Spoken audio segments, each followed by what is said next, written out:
नमस्कार, Haribhoomi news bulletin में आपका स्वागत है। सबसे पहले बात करते हैं जींद की। जींद के नरवाना क्षेत्र में पुलिस और बदमाशों में मुठभेड़ की खबर आ रही है। नरवाना के विश्वकर्मा चौक के नजदीक कल रात व्यापारी से 2 करोड़ की फिरौती मांगने वाले बदमाशों से पुलिस की मुठभेड़ हुई।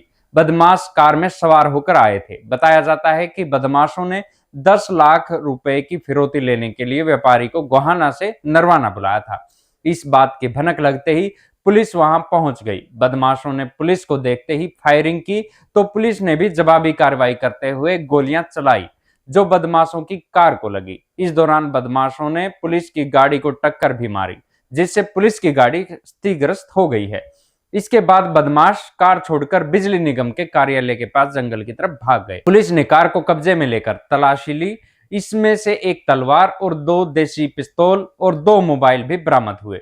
पुलिस के अनुसार गोहाना के एक व्यापारी सुनील वर्मा से 2 बदमाशों ने 23 नवंबर को 2 करोड़ की फिरौती मांगी थी। फिरौती की रकम नरवाना शहर के विश्वकर्मा चौक पर दी जानी थी। व्यापारी ने इसकी सूचना पुलिस को भी दी।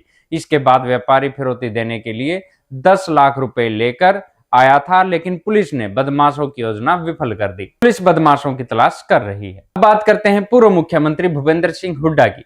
प्रदेश सरकार ने भूपेंद्र सिंह हुड्डा को चंडीगढ़ में दी गई कोठी को खाली करने के आदेश दिए हैं।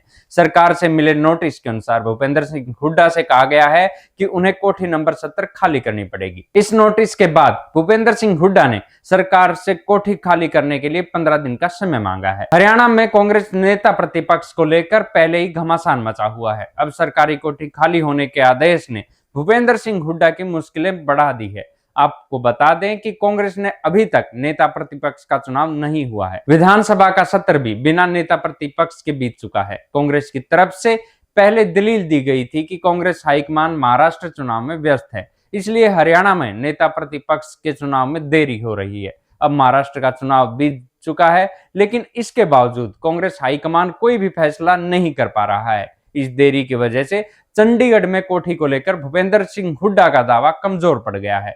अगर भूपेंद्र सिंह हुड्डा नेता प्रतिपक्ष के पद पर होते तो उन्हें कोठी खाली नहीं करनी पड़ती। नेता प्रतिपक्ष का पद मिलने के बाद हुड्डा को कैबिनेट रैंक का दर्जा मिल जाता और हरियाणा सरकार को कोठी खाली करने का आदेश न देना पड़ता।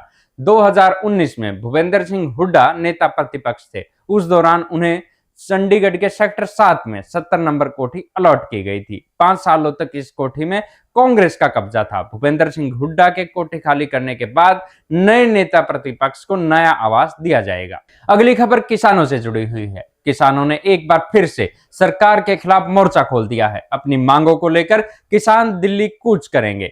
इस बार ट्रैक्टर की बजाय वो पैदल दिल्ली जाएंगे। इस बात का ऐलान आज किसान नेताओं ने प्रेस कॉन्फ्रेंस में किया।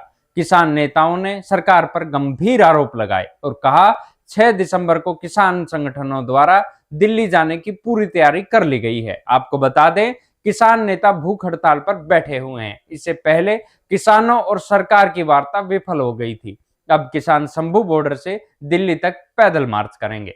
अब बात करते हैं फरीदाबाद में हुई शराब की लूट की। दिल्ली मुंबई बड़ोदरा एक्सप्रेस वे पर शराब से भरा टैंकर पलट गया, जिससे शराब की पेटियां नेशनल हाईवे पर फैल गई। इस दौरान लोगों में शराब को लूटने की होड़ सी मच गई। जिसके हाथ जितनी बोतलें लगी वो उठाकर साथ ले गया। शराब के लूटने के लिए जब भीड़ बेकाबू हो गई तो पुलिस को आना पड़ा। इसके बाद पुलिस ने भीड़ को दूर कर शराब और कैंटर को कब्जे में ले लिया है। पुलिस ने स्थानीय लोगों की मदद से सड़कों पर फैली शराब की बोतलों को सड़क किनारे इकट्ठा करवाया। बाद में एक्साइज विभाग की टीम भी मौके पर पहुंची। कैंटर पलटने के बाद चालक और परिचालक फरार हो गए थे, जिनकी तलाश की जा रही है। यह शराब किसकी है, इसकी भी जानकारी जुटाई जा रही है। अगली खबर पानीपत से आ रही है। पानीपत में आज रेप के आरोपी एक युवक को भीड़ ने जमकर पीटा। युवक पानीपत कोर्ट में पेशी पर आया था। बताया जाता है युवक जैसे ही ऑटो से असंध रोड पर पहुंचा, 6 युवकों ने उसे ऑटो से बाहर खींच लिया। युवकों ने लाठी और डंडों से उसकी बुरी तरह से पिटाई कर दी और उसे उठाकर अपनी कार में डाल लिया। इस दौरान सड़क पर जाम लग गया। इसी बीच लोगों की भीड़ ने उसे कार से नीचे उतार लिया और उसकी पिटाई की। इसके बाद हमलावर युवक वहां से भाग गए। बताया जाता है उसे हमलावर युवकों ने कोर्ट में धमकी दी थी, अगर वह दोबारा पानीपत आया तो उसे जिंदा वापस जाने नहीं दिया जाएगा। पुलिस ने शिकायत के आधार पर केस दर्ज कर कार्रवाई शुरू कर दी है। ऐसी ही खबरों से जुड़े रहने के लिए देखते रहिए हरिभूमि टीवी, और अगर खबरों को विस्तार से जानना है तो हरिभूमि अखबार पढ़े।